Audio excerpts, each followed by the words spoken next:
सोनापुर एक सुंदर सा गांव था, जहां की सुबह आमतौर पर पक्षियों के चहचहाने से होती थी।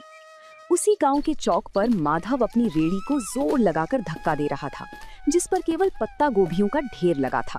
सूरज सिर पर था और माधव के चेहरे पर निराशा। गोभी ले लो, ताजी पत्ता गोभी ले लो। तभी एक काकी उसके पास आई और कहा, अरे माधव, कल भी तो गोभी ही लाया था। क्या तेरे खेत में इसके अलावा और कुछ नहीं उगता? घर में सब अब गोभी देखकर मुंह बनाने लगे हैं। क्या करूं काकी, खेत में फसल ही यही हुई है। बहुत सस्ती दे रहा हूँ, 2 किलो ले लो। नहीं रे बेटा, मुफ्त में भी देगा तो कोई नहीं खाएगा। कुछ नया लाए तो बता देना। सबको कुछ नया चाहिए, पर नया लाने के लिए पैसे कहाँ से आएंगे? अगर आज ये गोभी नहीं बिकी तो कल का चूल्हा भी नहीं जल पाएगा। माधव वहीं सड़क किनारे बैठ गया। तभी उसका पुराना दोस्त सोमू वहां से गुजरा। क्या हुआ माधव, आज फिर गोभी का ढेर घर ले जा रहा है? हाँ सोमू, कोई भी इसे खरीदने को तैयार नहीं है। सब इन पत्ता गोभी से पक गए हैं। समझ नहीं आता इन पत्ता गोभियों का क्या करूं। भाई तूने शहर में कुछ समय उस दुकान पर काम किया था ना, जहां लोग इसी गोभी को बारीक काट कर कुछ सफेद पोटली जैसा बनाते थे। क्या नाम था उसका? मोमोस? हाँ सोमू, वो लोग पत्ता गोभी का ही इस्तेमाल करते थे। सोमू की बात माधव के दिमाग में घर कर गई थी। उस शाम माधव घर लौटा तो उसके मन में एक ही धुन सवार थी। उसने अपनी बची हुई सबसे अच्छी पत्ता गोभी उठाई और उसे बारीक काटना शुरू किया। अगर मैं इन गोभियों को फेंकने के बजाय इनका रूप बदल दूं तो शायद बात बन जाए। मैदा घर में थोड़ा पड़ा ही है। वो रसोई में मसालों के साथ कुछ प्रयोग करने लगा। खुशबू फैलने लगी तो उसका पड़ोसी करीम चाचा अंदर आए। माधव मियाँ, ये कैसी खुशबू आ रही है? आज क्या कोई दावत की तैयारी है? आइए चाचा, दावत तो नहीं पर एक कोशिश कर रहा हूँ। ये देखिए, मैंने इन गोभियों को मसालों के साथ पकाकर इस मैदे की लोई में भर दिया है। अरे ये तो छोटी छोटी सफेद पोटलियां लग रही हैं। इन्हें तेल में तलोगे क्या? नहीं चाचा, इन्हें बस भाप में पकाऊंगा। ये बिना तेल का खाना होगा, जो गांव वालों के लिए बिल्कुल नया होगा। बिना तेल का? क्या लोग खाएंगे? यहाँ तो सबको तला भुना पसंद है। स्वाद अच्छा हुआ तो सब खाएंगे चाचा। बस दुआ कीजिए कि ये भाप में ठीक से पक जाए। कल सुबह गांव के चौराहे पर मैं इसी का ठेला लगाऊंगा। हिम्मत तो बड़ी है तेरी। चल ये पक जाए तो एक मुझे भी चखाना। अगली सुबह सूरज की पहली किरण के साथ ही माधव गांव के चौराहे पर पहुंच गया था। उसने अपनी रेड़ी के एक तरफ कटी हुई पत्ता गोभी रखी थी और दूसरी तरफ पीतल के एक बड़े बर्तन से भाप निकल रही थी। गांव के लोग जो रोज माधव को गोभी बेचते देखते थे, आज रुक रुक कर उसे ताकने लगे। तभी गांव का हलवाई बनवारी उसके ठेले पर आया और कहने लगा, अरे माधव, आज तेरा ये पत्ता गोभी का ठेला बड़ा चमक रहा है।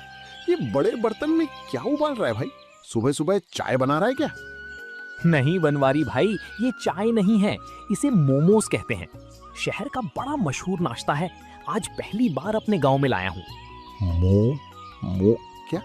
नाम तो बड़ा अजीब है, पर खुशबू बड़ी सौंधी आ रही है। इसमें डाला क्या है? वही अपनी ताजी पत्ता गोभी है भाई, बस बनाने का अंदाज नया है।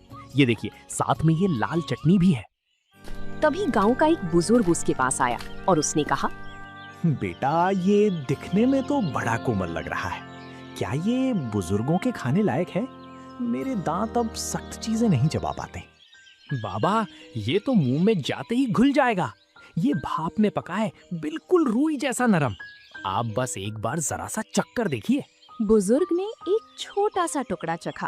पूरा चौराहा शांत हो गया। सब बुजुर्ग के चेहरे के भाव देख रहे थे। जैसे ही बुजुर्ग ने मोमोज का टुकड़ा चबाया, उनके चेहरे पर एक बड़ी सी मुस्कान फैल गई। माधव ने उन्हें थोड़ी और लाल चटनी दी। देखते ही देखते वहां मौजूद दूसरे लोग भी अपनी बारी का इंतजार करने लगे। वाह माधव, ये तो वाकई कमाल की चीज है। इतना नरम और जायकेदार, और ये लाल चटनी, इसने तो सोई हुई जुबान को जगा दिया। तभी वहां माधव का दोस्त सोमू भी आ जाता है।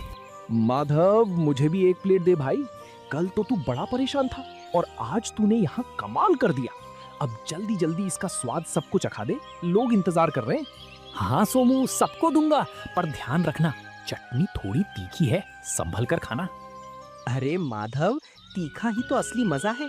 शहर में लोग क्या वाकई रोज यही खाते हैं? मुझे तो लगता था वहाँ के लोग बस महंगा खाना जानते हैं। हाँ काका, शहर में तो इसे खाने के लिए लंबी लाइनें लगती हैं। मैंने सोचा जब हमारे खेत में इतनी अच्छी गोभी होती है तो हम गांव वालों को ये स्वाद क्यों ना मिले। भाई माधव, तूने तो मेरी मिठाई की दुकान के सामने रौनक लगा दी। एक प्लेट मेरे लिए भी लगा। देखूं तो सही, इस पत्ता गोभी के नए अवतार में ऐसा क्या जादू है। दोपहर होते होते माधव की सारी पत्ता गोभी खत्म हो गई थी, लेकिन सब्जी के रूप में नहीं बल्कि मोमोज के रूप में। माधव ने आज पहली बार अपने हाथ में इतने पैसे देखे थे। उसकी आंखों में खुशी के आंसू थे और मन में एक नया हौसला। उसे समझ आ गया था कि मेहनत और नयापन कभी बेकार नहीं जाता। जिसके बाद अगले कुछ दिनों तक माधव का काम तेजी से चल पड़ा। अब लोग सुबह से ही माधव के आने का इंतजार करने लगे थे। लेकिन जैसे जैसे काम बढ़ा, माधव के पास संसाधनों की कमी होने लगी। उसके पास सिर्फ एक छोटा बर्तन था और अकेले सारा काम करना उसके लिए मुश्किल होता जा रहा था। गोभी काटना, मैदा गूंथना, फिर उसे बेलना और फिर भाप देना, अकेले करते करते हाथ जवाब देने लगे हैं। पर अगर रुक गया तो लोग निराश हो जाएंगे। तभी करीम चाचा उसके पास आते हैं और कहते हैं, क्या बात है माधव मियाँ, काम कैसा चल रहा है? आज चेहरे पर वो चमक नहीं है जो हमेशा रहती है। काफी थके थके से भी लग रहे हो। चाचा, काम तो बहुत है पर हाथ सिर्फ 2 हैं। लोग को मेरे हाथों के मोमोज बहुत पसंद आने हैं और अब वे उसे ज्यादा मात्रा में मांग रहे हैं। और मेरे पास बर्तन इतना छोटा है कि एक बार में सिर्फ 10-12 मोमोज ही बन पाते हैं। अरे ये तो बहुत अच्छी बात है। अगर बरकत हो रही है तो घबराता क्यों है? शहर जा और एक बड़ा स्टीमर लेकर आ। और सुन, सारा काम अकेले क्यों करता है, किसी को साथ लगा ले। पैसे तो आ रहे हैं चाचा, पर क्या ये काम टिकेगा? कहीं लोग 4 दिन बाद ऊब गए तो मेरी सारी कमाई डूब जाएगी। मेहनत कभी नहीं डूबती बेटा। तूने साधारण सी पत्ता गोभी को पहचान दिलाई है। अब खुद को एक बड़ा व्यापारी बनाने की सोच। करीम चाचा की सलाह मानकर माधव ने अगले दिन अपनी रेहड़ी नहीं लगाई। वो पास के बड़े कस्बे के बाजार गया। वहाँ की भीड़ भाड़ देखकर उसे अपने पुराने दिन याद आ गए, जब वो दूसरों की दुकानों पर काम करता था। आज वो अपनी खुद की दुकान के लिए सामान खरीदने आया था। आइए भाई साहब, क्या दिखाऊं? होटल के लिए बर्तन चाहिए या घर के लिए? मुझे मोमोज बनाने वाला सबसे बड़ा 3 मंजिला बर्तन चाहिए। और हाँ, एक ऐसी मशीन भी देना जिससे सब्जियां बहुत बारीक कट सकें। बड़े बर्तन की मांग तो बहुत है। आप कहाँ से आए हैं? शहर में दुकान खोल रहे हैं क्या?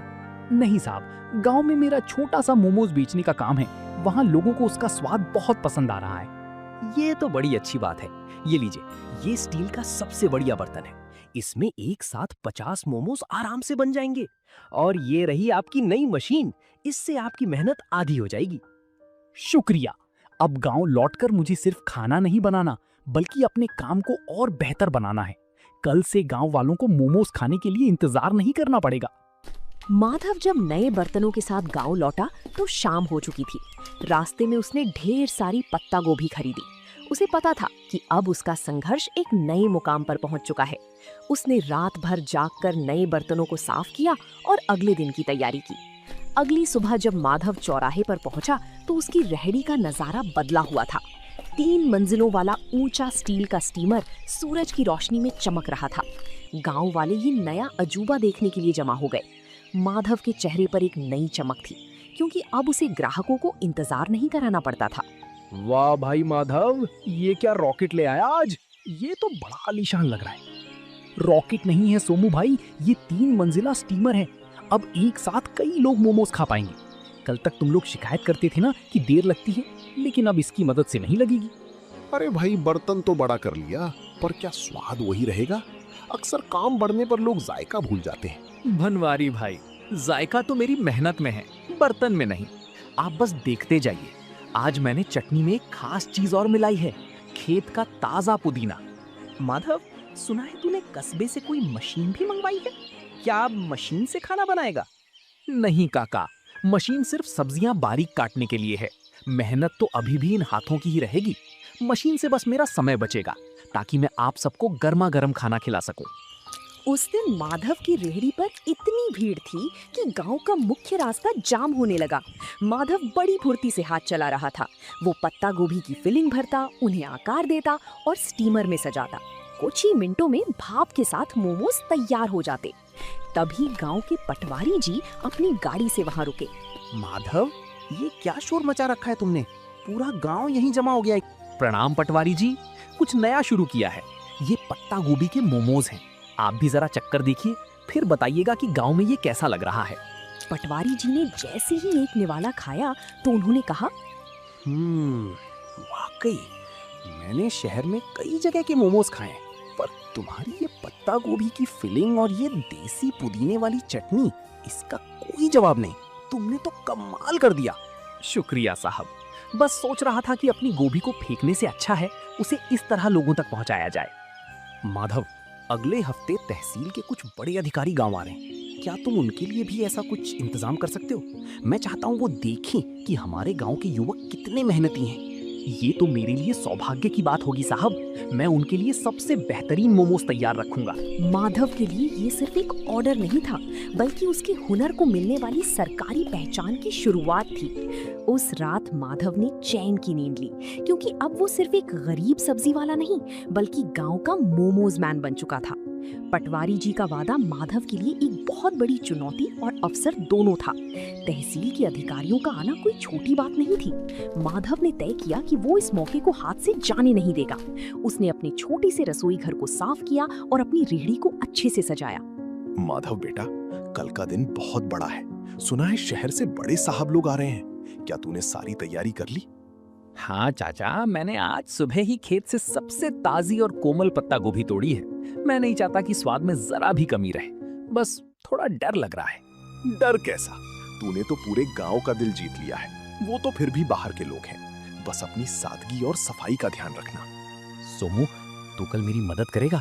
मुझे प्लेटें लगाने और पानी पिलाने के लिए किसी भरोसेमंद इंसान की जरूरत होगी। तू चिंता क्यों करता है भाई? मैं सुबह ही पहुंच जाऊंगा। हम दिखा देंगे कि हमारे गांव का स्वाद किसी बड़े शहर के होटल से कम नहीं है। दोपहर का समय था। तहसील के अधिकारी अपनी गाड़ियों से गांव की चौपाल पर पहुंचे। पटवारी जी ने गर्व के साथ माधव की रेहड़ी की ओर इशारा किया। माधव के चेहरे पर एक विनम्र मुस्कान थी। उसने बड़ी ही सफाई से अधिकारियों के सामने गर्मा गर्म मोमोज परोसे। पटवारी जी, मैंने सुना था कि यहाँ का कोई युवक बहुत अच्छा काम कर रहा है।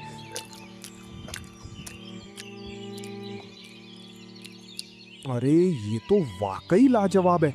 इतना हल्का और इतना शुद्ध स्वाद। शुक्रिया साहब, ये सब मेरे खेत की पत्ता गोभी का कमाल है। मैंने इसमें कोई बनावटी मसाला नहीं डाला है। हैरानी की बात तो ये है कि गांव के माहौल में तुमने इतनी सफाई और हाइजीन का ध्यान रखा है। तुम्हारा ये तरीका वाकई काबिले तारीफ है। माधव, क्या तुम कभी शहर आकर अपना स्टॉल लगाना चाहोगे? वहां तुम्हें और भी बड़ा बाजार मिल सकता है। साहब, शहर में तो बहुत लोग हैं। मैं चाहता हूं कि मेरे गांव के लोगों को यहीं पर अच्छी और नई चीजें खाने को मिले। मैं यहीं रहकर अपने काम को बड़ा बनाना चाहता हूं। बहुत खूब। तुम्हारी ये सोच देखकर अच्छा लगा। हम तुम्हारी मदद करेंगे ताकि तुम एक छोटी सी पक्की दुकान खोल सको। हमें ऐसे ही मेहनती युवाओं की जरूरत है। अधिकारियों ने न केवल पेट भर खाया, बल्कि जाते समय माधव की काफी तारीफ भी की। उस दिन माधव को समझ आया कि सफलता के लिए गांव छोड़ना जरूरी नहीं, बल्कि अपनी जगह रहकर कुछ अलग करना जरूरी है। अधिकारियों की मदद और अपनी मेहनत की कमाई से माधव ने आखिरकार गांव के मुख्य चौराहे पर एक छोटी सी पक्की दुकान किराए पर ले ली। अब उसे धूप और बारिश में रेहड़ी खड़ी करने की चिंता नहीं थी। उसने अपनी दुकान का नाम रखा माधव का देसी जायका। दुकान की दीवारों पर उसने खेत और गांव के सुंदर चित्र बनवाए थे। अरे भाई माधव, अब तो तू सेठ बन गया। इतनी सुंदर दुकान और वो भी गांव के सबसे मुख्य मोड़ पर। अब तो हमें बैठने के लिए कुर्सियां भी मिलेंगी। सेठ नहीं बनवारी भाई, बस आप सबका प्यार है। दुकान पक्की हो गई है तो क्या हुआ, स्वाद तो आज भी वही मिट्टी से जुड़ा रहेगा। आइए, आज उद्घाटन के दिन पहली प्लेट आप ही के नाम। माधव मियाँ, देख रहे हो, जहाँ तू कभी गोभी का ढेर लेकर उदास बैठा रहता था, आज वहाँ तेरे नाम की धूम मची है। मैंने कहा था ना, गोभी को पहचान तूने दी है। चाचा, ये सब आपकी बातों का ही असर है। अब मैंने सोचा है कि मैं गांव के 2 और बेरोजगार युवकों को यहाँ काम पर रखूंगा। उन्हें मैं खुद ट्रेनिंग दूंगा ताकि वो भी अपना हाथ साफ कर सकें। बहुत नेक ख्याल है बेटा। तरक्की वही है जो सबको साथ लेकर चले। वक्त बीतता गया और माधव की दुकान अब केवल सोनापुर ही नहीं बल्कि आसपास के 10 गांवों में मशहूर हो गई। लोग दूर दूर से उसके पत्ता गोभी मोमोज खाने आने लगे। माधव ने कभी अपनी गुणवत्ता से समझौता नहीं किया। वो आज भी रोज सुबह अपने खेत से ताजी गोभी खुद तोड़कर लाता था। माधव भाई, आज तो शहर से भी कुछ लोग आए थे। कह रहे थे कि सोशल मीडिया पर तुम्हारी दुकान की बड़ी चर्चा है। अब तो तुम्हें शहर में भी ब्रांच खोल लेनी चाहिए। सोमू, शहर की चकाचौंध अपनी जगह है, पर जो सुकून इस गांव की हवा और अपनों के बीच काम करने में है, वो कहीं नहीं। मेरा मकसद सिर्फ पैसा कमाना नहीं था, बल्कि अपनी मेहनत को एक नई दिशा देना था। तुमने वाकई साबित कर दिया कि अगर इरादा पक्का हो तो एक गरीब सब्जी बेचने वाला भी अपने हुनर से तकदीर बदल सकता है। मेहनत का कोई विकल्प नहीं होता सोमू। आज जब मैं पीछे मुड़कर उन पत्ता गोभी से भरी रेहड़ियों को देखता हूँ तो मुझे गर्व होता है कि मैंने हार नहीं मानी। तो दोस्तों, आप लोगों को ये कहानी कैसी लगी? ऐसी मजेदार और शानदार वीडियो देखने के लिए जो पिंकी चैनल को सब्सक्राइब करें।